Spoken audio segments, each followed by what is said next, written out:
filannoon bilisa haqa qabeessaa fi walabata akka xumuramuuf hojiileen hedduu hojjetaman jedhe boordichi. Sagantaan cufiinsa walfalmii paartilee fi eegalchiisa guyyoota arfan filannoon duraa gaggeeffamaa jira.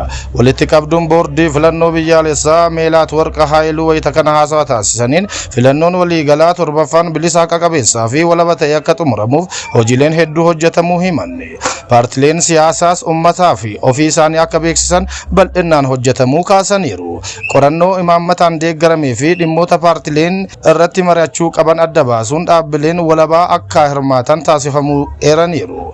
Walitti qabaa itti aanaan boordichaa Tasfaayee Nuwaay gama isaaniitiin ogeeyyiin bebbeekamoon 22 qindeessummaa fi qorannoo walfalmii paartilee irratti akka hirmaatan taasifamuu eeraniiru. Dabalataanis gaazexeessonni walabummaan isaanii ragaan mirkanaa'e 32 hirmaachuu himan. Haaluma kanaan hojiileen filannoon bilisa haqa qabeessaa fi walabata akka xumuramuuf dandeessisan hojjetamuu ibsaniiru. Adeemsa falmii keessatti hirmaachuu fedhii kan hin qabneen alatti paartileen siyaasaa 33 hirmaachuu dubbatanii walga'iinsa babal'isuu fi afaanota 5 falmii kan gaggeeffame yoo ta'u kunis filmaataawwan dijitaalaa dabalatee miidiyaaleen hawaasaaf akka darbu taasifamuu ibsaniiru.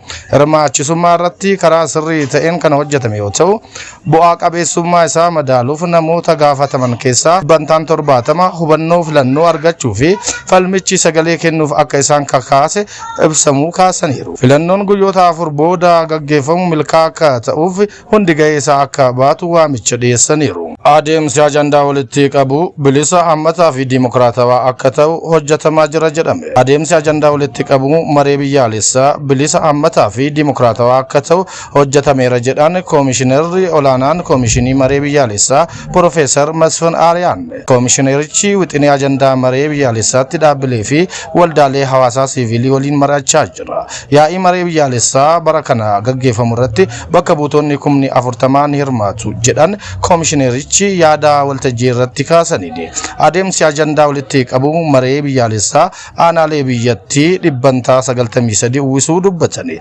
Adeemsichi bilisa hammataa fi dimokiraatawaa akka ta'uuf hojjetamuu eeranne. United Kingdom waldaa fannoo diimaa Itoophiyaaf deeggarsa birrii biiliyoona 20 taasise. United Kingdom waldaa fannoo diimaa Itoophiyaaf deeggarsa birrii biiliyoona 20tti tilmaamu taasiseera. Deeggarsi biiroon dhimma alaa badhaadhinaa fi misooma biyyattii taasise deeggarsa namoomaa waldichi taasisuuf deebii kan kennuu fi dandeettii raawwachuu isaanii kan cimsu akka ta'e eerameera. Sagantaa walharkaa fuudhiinsaa deeggarsichaa irratti ministeera fayyaa Dr. Maqdas Dhaabaa Itoophiyaatti ambaasaaddarri United Kingdom ambaasaadar Daarin Welch akkasumas hooggantoonni waldaa fannoo diimaa Itoophiyaa argamaniiru. Dr. Maqdas Dhaabaan wayita kanatti haasawa taasisaniin naannolee rakkooleen mudatanitti saffisaan qaqqabuuf gargaara jedhan. Keessattuu damee fayyaaf gahee olaanaa qabaachuu kaasuun deeggarsa taasifameef galateeffataniiru. Pirezidaantiin waldichaa Abarraa Tolaa gama isaaniitiin deeggarsi taasifame keessattuu rakkoolee kanaan dura waldichi konkolaataadhaan wal qabatee mudatu kan hambisu ta'uu ibsaniiru.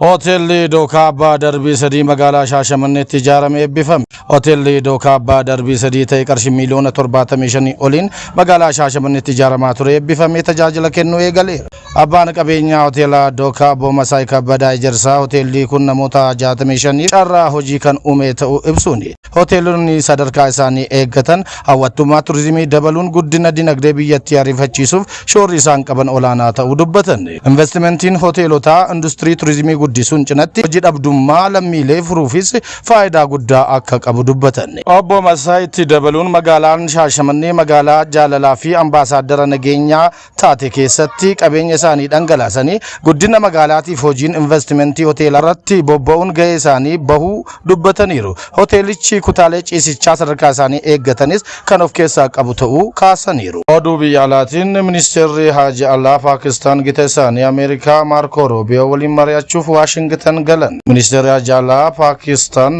Aishaa Qaddaar jimaataarraa Washington deemuun gita isaanii ministeera Haaji Allaa Ameerikaa Maarko Roobiyoo waliin mari'achuuf.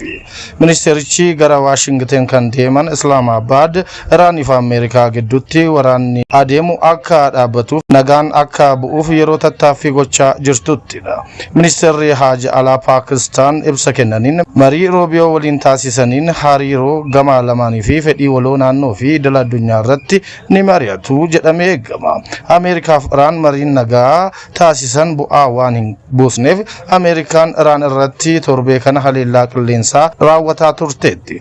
Haleellaa Ameerikaan raawwatte hordofee mootummaan Iraan tarkaanfii fudhachuun buufata humna qilleensaa Ameerikaa haleeluu ibseera. Waraanni Ameerikaa fi Iraan gidduutti adeemsifamu baatii 3 kan guute yoo ta'u, ulaan Hormuz cufamuu dabalatee gatiin boba'aa akka ol ka'uuf sababa ta'eera. Waraana baatii 3 guute kana dhaabsisuuf mariin taasifamu firii hin argamsiisin hafeera. Ameerikaan ofirraa ittisuuf sababa jedhuun xiyyeeffannoowwan Iraan irratti haleellaa raawwatteetti. Akka haaraatti haleellaa banuun waliigaltee dhukaasa dhaabuu akka sarbus himamaa jira. Mootummaan Bangladesh gafarsa Donald Trump jedhame iida irratti qalamuuf ture oolche. Mootummaan Bangladesh gafarsa kormaa pirezidaantii Ameerikaa Donald Trump fakkaata jedhamuun oduu ijoo ta'e akka hin qalamne gidduu seenuun oolchuu hime.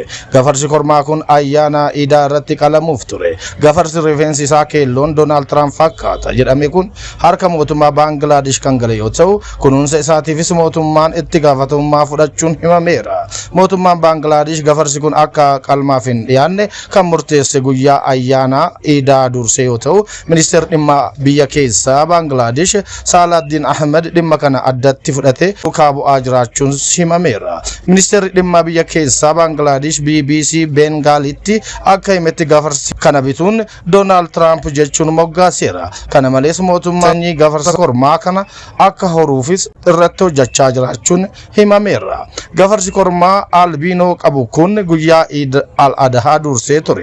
Bangladesh keessatti beekamaa kan ta'e abbaan kormaa kana umriin isaa waggaa 37 ta'e Ziyaadin akka jedhetti obboleessa isaatti gafarsa kiloogiraama 700 ulfaatu kana sababa rifeensi isaa keelloo kan pirezidaant Donald Trump fakkaachuu isaa argee maqaa itti moggaasuu himani. Namoonni ji'a caamsaa kana keessa korma kana ilaaluuf itti dacha'aa jiraachuunis himameera.